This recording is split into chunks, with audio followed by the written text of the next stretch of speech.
Alhamdulillahilladzi amarna bitarbiyatil awlad wa na'amna alaina bi ni'matil iman wal islam wa hadana ila sabilir rasul. Asyhadu an la ilaha illallah wahdahu la syarika lahu wa syahadatan tutahhiru al-yawm min amal. Wa asyhadu anna Muhammadan abduhu wa rasuluhu li qawlihi fi hadithin al-salami Muhammad. Allahumma shalli wa sallim wa barik ala sayyidina Muhammadin nabiyil muhammad. Salatan tasqina biha minal wal asqami minal adai wal asqami yu'adil fasad wa ala alihi wa ashabihi wa man tabi'ahum bi ihsanin ma raka'a wa sajad. Amma ba'd, wa ya ibadallah, usikum wa nafsi bitaqwallahi as-samad. Tadkhulu jannata rabbikum ma'al ladzina an'ama Allahu 'alaihim min khairil ibad. Saudara-saudara kaum muslimin yang dirahmati Allah, di dalam kesempatan yang penuh dengan berkah kali ini, tidak lupa saya berwasiat kepada diri saya khususnya dan umumnya hadirin sekalian yang dimuliakan Allah Subhanahu wa taala. Marilah kita senantiasa meningkatkan ketakwaan kita kepada Allah Subhanahu wa taala dengan cara melaksanakan semua perintahnya dan menjauhi semua larangannya atas dasar tuntunan dan ajaran yang benar bersumber dari Al-Quran maupun hadis. Salawat dan salam marilah kita curahkan ke baginda Rasul Nabi kita yang besar Muhammad sallallahu alaihi wasallam, keluarganya, sahabatnya, dan para pengikutnya sampai kiamat. Jamaah yang dimuliakan Allah, judul khutbah pada siang ini tentang membentuk ketenangan jiwa. Hadirin jamaah Jumat rahimakumullah, di dalam perkembangan hidup manusia seringkali berhadapan dengan berbagai masalah yang berat. Akibatnya timbul kecemasan, ketakutan, dan ketidaktenangan. Bahwa tidak sedikit manusia yang akhirnya hilang sehingga melakukan tindakan-tindakan di luar dugaan. Ada yang menzalimi diri sendiri dengan menengah minuman keras dan mengonsumsi narkoba. Bahkan ada yang sampai nekat bunuh diri. Ada juga melakukan kejahatan terhadap orang lain seperti membunuh dan mencuri dan lain sebagainya.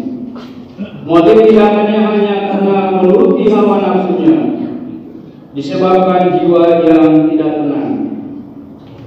Hadirin yang dimuliakan Allah, oleh karena itu ketenangan dan kedamaian jiwa sangat diperlukan dalam hidup ini yang terasa kian berat dihadapi, terasa kian berat dihadapinya dengan jiwa yang tenang.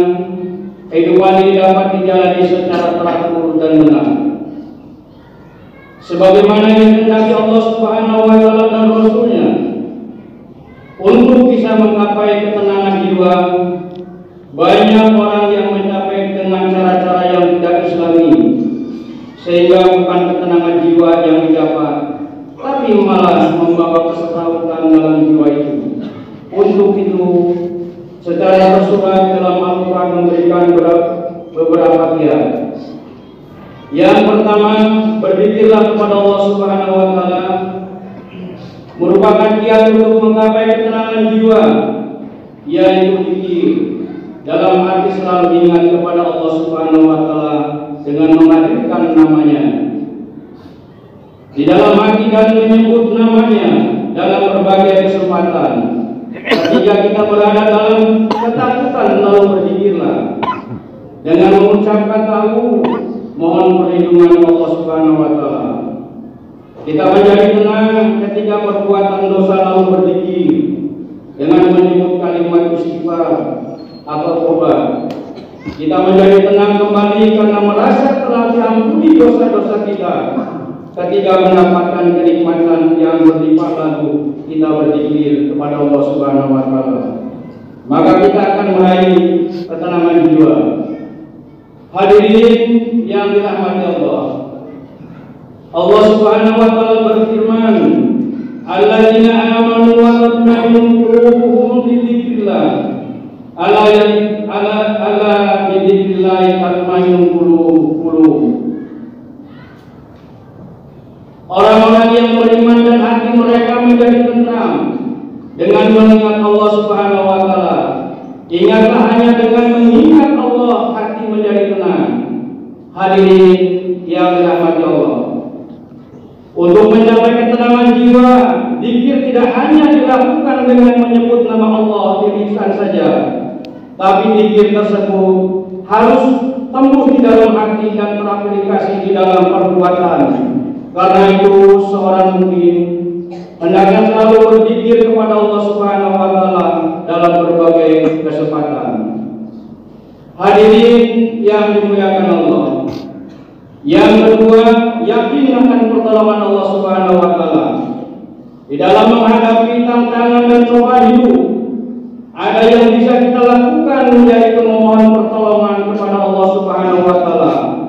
Tentunya sikap tersebut harus didasari dengan sebuah keyakinan bahwa kita pasti bisa menghadapinya, juga didasari keimanan bahwa segala sesuatu yang terjadi sudah diatur oleh Allah Subhanahu wa taala, dan Allah Subhanahu wa taala tidak akan memberi cobaan kepada hambanya kecuali hamba tersebut mampu menghadapinya.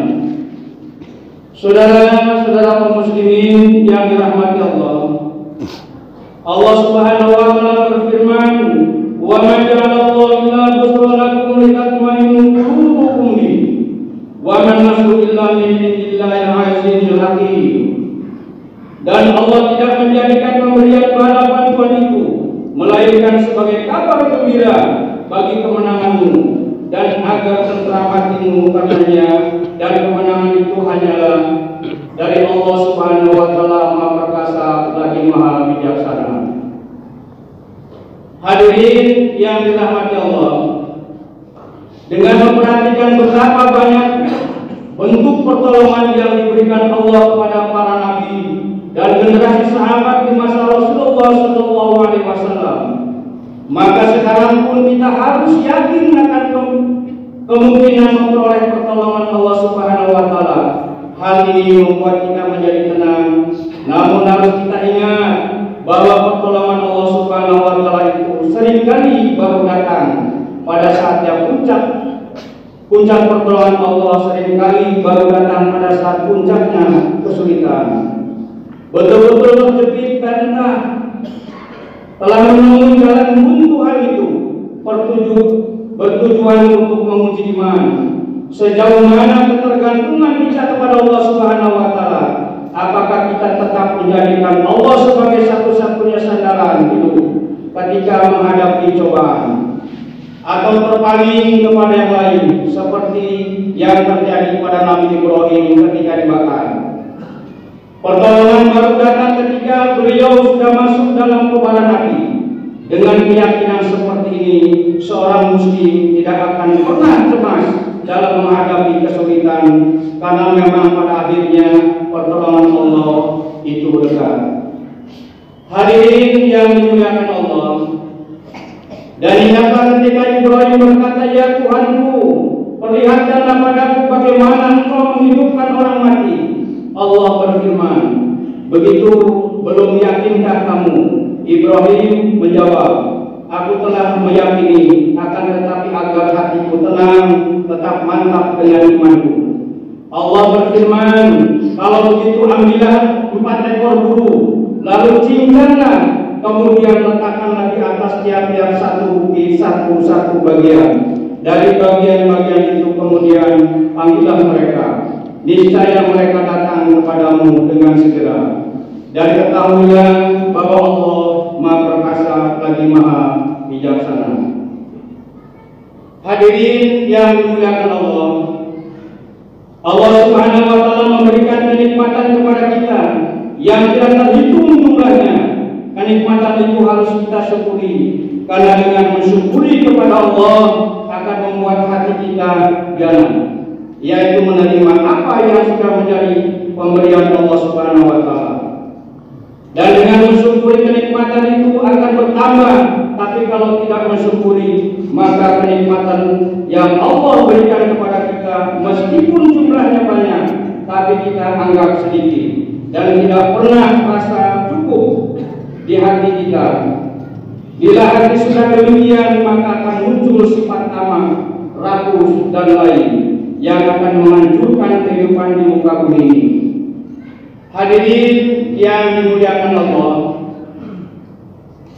yang kelima, membaca Al-Quran dan merenungkan Al-Quran. Al-Quran adalah kitab suci yang berisi firman Allah Subhanahu wa Ta'ala, berupa tuntunan hidup dan penjelasan tentang kekuasaannya.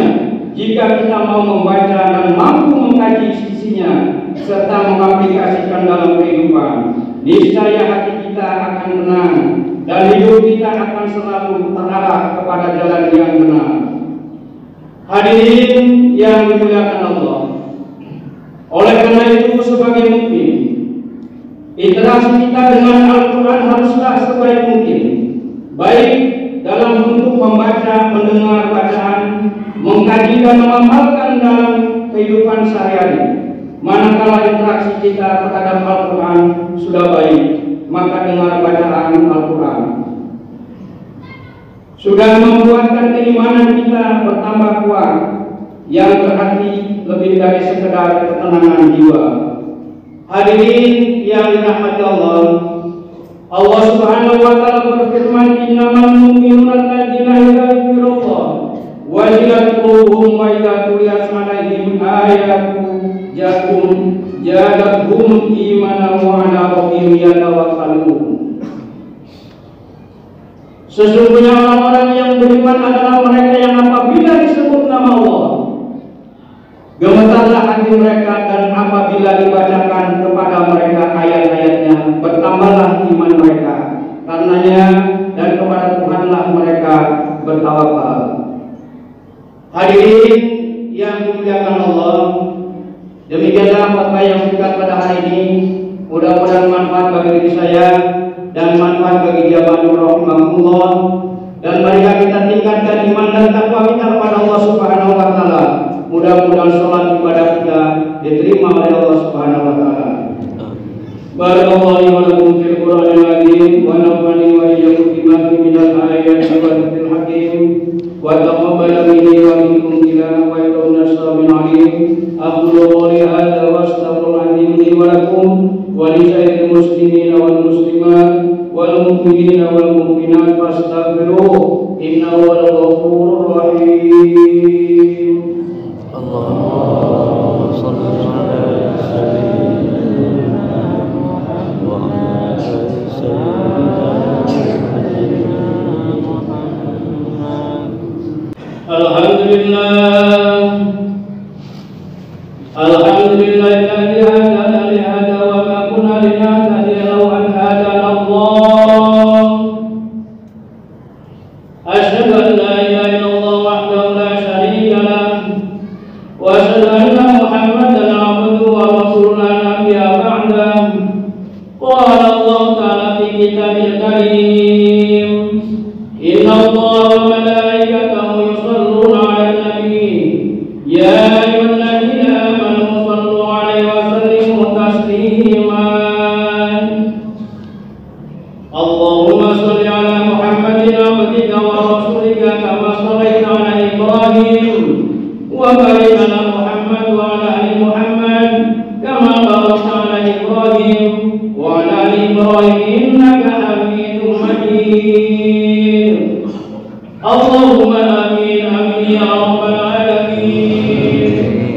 اللهم اغفر للمسلمين والمسلمات والمؤمنين والمؤمنات الأحياء منهم والأموات.